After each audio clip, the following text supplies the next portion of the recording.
to get into the specifics of what we're talking about here with those wiretaps, I want to bring in Katie Pavlich. She's the author of Fast and Furious, Barack Obama's Bloodiest Scandal, and its Shameless Cover-Up. Thank you so much for joining us, Katie. How you doing? Wanted to ask you about this. What do you think exactly is on these? I know they haven't been released yet. They're under seal. But if you could just give us a flavor of what you think, if ICE is talking about this and saying that this is going to corroborate what he has been saying, which is that there was high-level knowledge in the Department of Justice about the tactics, and that plausible deniability does not exempt them from these issues. What do you think could be on these? Could be on this, and what do you think it means for Holder's testimony coming up? Well, to understand what's going on here, you have to understand what the process of wiretapping, and people have to understand that using a wiretap is the last tool in the law enforcement toolbox because it's so invasive. And to apply for a wiretap, agents and departments have to submit extremely detailed information about a case. Now, in this case, Assistant Attorney General Lanny Breuer, who is the #2 guy under Attorney General Eric Holder in the Justice Department, flat out denied that he knew anything about Fast and Furious while it was going on. But these new wiretaps that were subpoenaed by the Oversight Committee actually show not one wiretap approved by Lanny Breuer on behalf of the Attorney General, but 6 of them. And so this just goes to show what we've seen all along. High-ranking DOJ senior-level officials have said, we knew nothing about Fast and Furious while it was going on. We absolutely did not approve the tactics, while these wiretaps show otherwise. Hey, Katie, so far it seems like Holder has claimed a degree of, he basically says he didn't know about these things, that they were beneath his pay grade, and that a lot happens at the Department of Justice. Is it feasible that Lanny Breuer could have been, as you say, going over these very detailed, I mean, I've seen wiretap applications, they are very detailed, going over these wiretap applications and not known about it? I mean, is that even a case that the Attorney General could make? Well, it's not feasible, and the I didn't see my memos, the dog ate my homework argument isn't working anymore. The truth doesn't lie, the documentation keeps coming out, and this is getting closer and closer to Holder. For him to not understand what was going on in the wiretaps that his Assistant Attorney General Lanny Breuer was approving on behalf of the Attorney General, it's not feasible. And you look at the evidence of not only has his Assistant Attorney General changed his testimony under oath in front of Congress, not to mention submitting a false letter to Congress that had to be withdrawn denying gun walking tactics and denying the knowledge of them. Attorney General Eric Holder has also changed his testimony multiple times under oath in front of Congress, said there isn't a cover-up, that senior DOJ officials didn't know about this, and wiretaps show otherwise. So, Katie, Attorney General Eric Holder, he's going to be up on Capitol Hill to answer questions about all of this, I think rather conveniently timed leak of information about the wiretap applications. But I think the question a lot of people have is, how has he gotten away with it? Up to this point, our Attorney General, he was subpoenaed in October. If you remember, he ran out that very day to announce that Iranians had an assassination plot against the Saudi ambassador to the United States. He ignored that subpoena. He's ignored a letter from the Speaker of the House, Mr. Boehner, to simply answer who was in charge of this program, and yet there don't seem to be any real consequences. Not yet.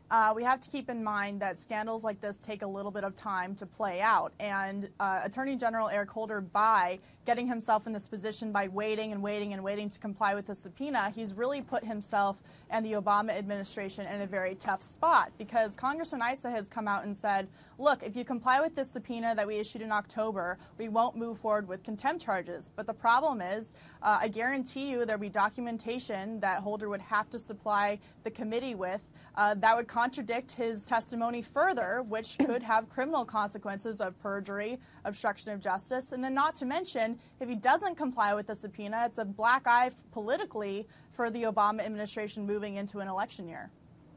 Yeah, Katie, Jedediah here. You just touched on that, what I wanted to ask you, which is, how do you think this is going to affect Barack Obama in an election season? Do you think that the general public cares about this issue enough, where this becomes a hot-button issue for them, and they look at Eric Holder and ignoring these subpoenas and all that's been going on and say, hold on a second, this is a little too shady for my taste?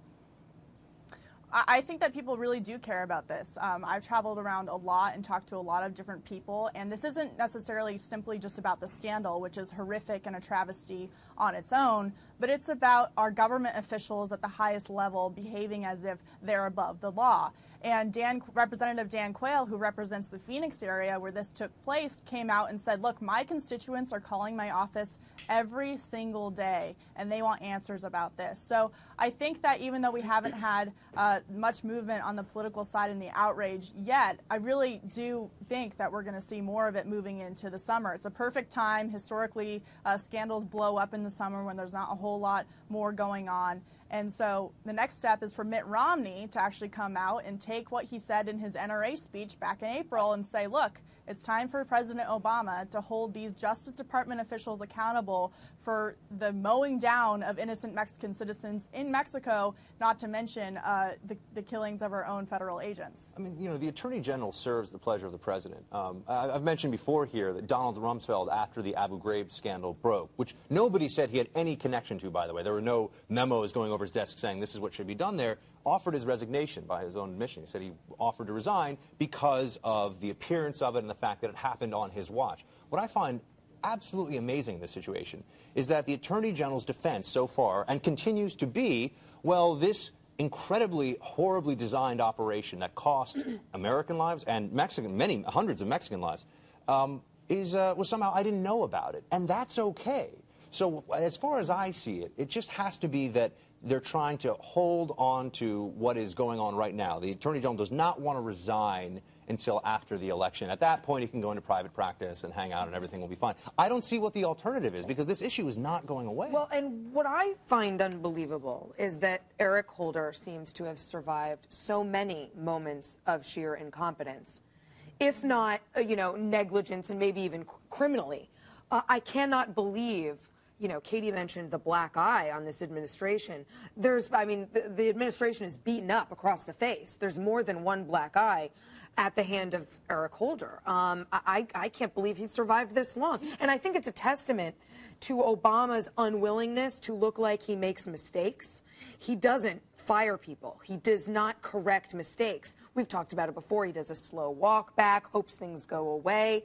I think he's sticking with Holder because he doesn't want to look like he made a bad call. Can I just make a point that I'm not sure we're fully taking into account the relationship between Barack Obama and Eric Holder. It is strong, you're right. It is very strong. The new book out today by David Sanger of the New York Times, who's been writing about the Iranian cyber attack, he mentions in that book that on several occasions, or I should say at least on one occasion, Eric Holder wanted to resign, suggested that he would resign, and was talked out of that potential resignation by Barack Obama, that he is needed and wanted in that administration. Well, and playing back into the election real quickly, you go into the political side of this, and Eric Holder is needed by President Obama for things like suing states over voter ID, making sure his DOJ lawyers are in places like Wisconsin in order to make sure everything's okay. I mean, President Obama needs Eric Holder for this election, just like he needed him not to prosecute the Black Panther case back in 2008. There's other reasons why he's keeping him around. And no, he's not going to tell his Attorney General to not only hold him responsible, but also to tell him he needs to hold his senior officials in the Justice Department accountable, because they all go way back. They all worked at the same law firms. They worked on gun control measures during the Clinton administration. They have deep loyalties that go back years and years and years. But something that baffles me is Eric Holder's loyalty to this Fast and Furious program itself. I mean, we heard from the Justice Department that it started under George Bush. It only expanded under President Obama. So who is it that this Department of Justice is trying to protect by these stonewalling tactics that, as you say, and Katie, you've said, have only created a black eye for the administration? Well, the comparison between the Bush-era program and the Obama-era program is a false one, because of the problem is what was done under the Obama administration, which was this running of guns. Before that, the Gunwalker program, as Katie knows in detail and is in her book, the Gunwalker program was about interdicting weapons. It was not about sending weapons across the border in the hopes that you'd figure out where they went. Think it is they're protecting? So I think that this is the implication, is that they're protecting the very most senior reaches of the Department of Justice and the White House, because it would be a black eye, as we've discussed, for this administration to say, yes, our Attorney General did something very, very ill-advised and now has to resign for that. So you think this goes to Eric Holder, who knew about the program, said it looks like a good idea to me. They did it under Bush in this other modified way. Let's keep doing it. There's only two options. He either knew about it or he should have known about it and should resign because he didn't know about it. Katie, am I wrong? What do you think? But also, Amy asked about, you know, why there's such loyalty to this program and why there's all this deflection and distraction.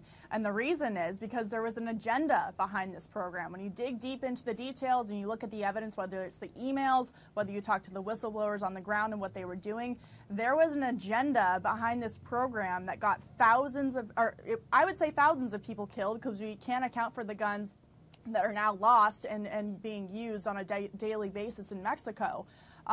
This was an agenda. There was an agenda-driven policy position that they took, and the reason why they're not coming clean on it is because when people find out they're willing to go to these lengths to push an unpopular anti-Second Amendment viewpoint, let's be clear. What is then that the agenda? American people aren't going to be happy. Let's be clear, Katie. What is the agenda? The agenda all along was to force gun dealers in Arizona to sell to these cartels, and then once those guns ended up at violent Mexican crime scenes, did they blame the government for allowing these straw purchasers to take these guns into Mexico? Of course not. They came right back and said, look at these gun dealers in Arizona. They're the ones selling to these cartels. We need more regulation. And when you dig into who was involved in Fast and Furious, whether it was former U.S. Attorney Dennis Burke, who helped draft the Clinton-era assault weapons ban with Rahm Emanuel, who served as President Obama's chief of staff, whether it's Eric Holder, who wanted to brainwash Americans against guns and thought that we should have more gun control after 9/11, whether it's President Obama, who thinks that handguns should be outlawed and that taxes should be increased on ammunition. There is a very strong anti-Second Amendment agenda behind this, and that's the reason they've been so loyal to the cover-up, because if people found out they were willing to sacrifice human lives to push this unpopular agenda, President Obama wouldn't be getting a second term. This isn't Watergate, because it's worse than that. People have been killed. Wow. Well, thank you, Katie, for joining us and sharing your expertise on Fast and Furious. We appreciate it. Thank you.